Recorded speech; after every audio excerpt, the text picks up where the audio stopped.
नमो नारायण। आज हम जानेंगे कि सत्संग, साधना और सेवा, इन तीनों का समावेश होना बड़ा अनिवार्य है। सत्संग जीवन में करो, सेवा भाव रखो और साधना करो। सेवा भाव नहीं है तो अकेली निरर्थक साधना करना भी आपको अहंता का प्रतीक बना देगी, आपके अंदर अहंकार की जागृति करा देगी। इसीलिए सेवा भाव, साधना और सत्संग से इनमें निखार, तब तो आप जीवन में समझ पाएंगे कि इनकी महानता क्या है।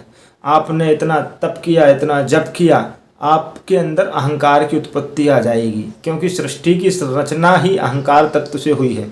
इसको शून्य कर पाना, समझ पाना इतना आसान नहीं होता।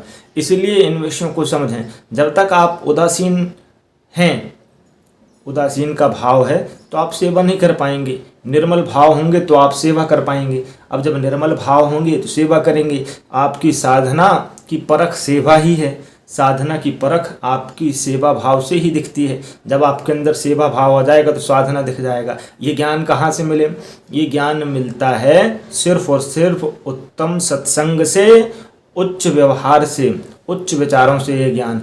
अन्यथा मूर्खता का प्रलाप लेकर के हम घूमें और अपना अपना तर्क स्थापित करें, ऐसा है, वैसा है, ये है, वो है, इससे कुछ नहीं। जब तक जीवन में सत्संग का निखार, कितने लोगों को सत्संग का प्रभाव समझ में नहीं आया, कितने लोग एक से एक जो मूर्ख थे, सत्संग के प्रभाव से ज्ञान अंकुरित उनके अंदर हुआ और उस ज्ञान के बल पर वो चैतन्यता को प्राप्त होते हैं, चैतन्यता में प्रवेश करते हैं और उस चैतन्यता को समझ पाते हैं। ये सत्संग की महिमा है।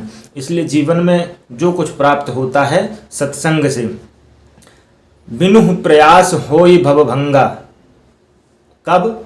जब बहुकाल करो सत्संगा। जब जीवन में दीर्घ काल तक सत्संग कर सकते हैं, इसके बाद से बिना ही प्रयास हो ही भवभंगा। सिर्फ बैठ जाओ, भगवान का भजन करो, उस प्रयास से ही आप संसार सागर से मुक्त हो सकते हैं। जीवन में सत्संग की महानता ही गाई जाती है। बिना सत्संग के ये जीवन व्यर्थ रहता है।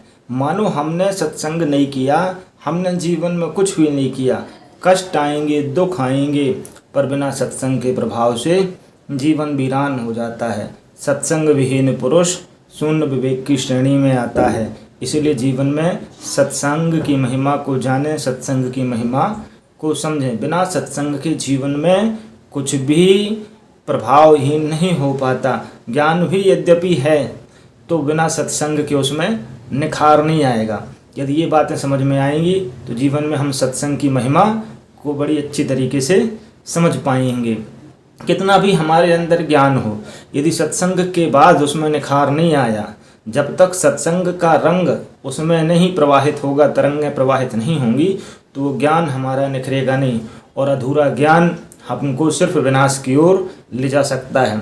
इसके अतिरिक्त और कोई दूसरा नहीं। अनेक विद्वान हुए भारतवर्ष के इतिहास में, अनेक, पर उन्होंने सत्संग की महिमा को नहीं छोड़ा। उन्होंने सत्संग का ही जीवन में वर्णन किया है, बखान किया है। बिनु सत्संग विवेक न होई।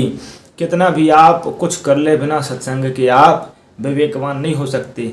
जीवन में जब तक दान की परिभाषा ना करेंगे, कुछ ना होगा, तो आपको जीवन में ये चीज़ें समझ में नहीं आएंगी।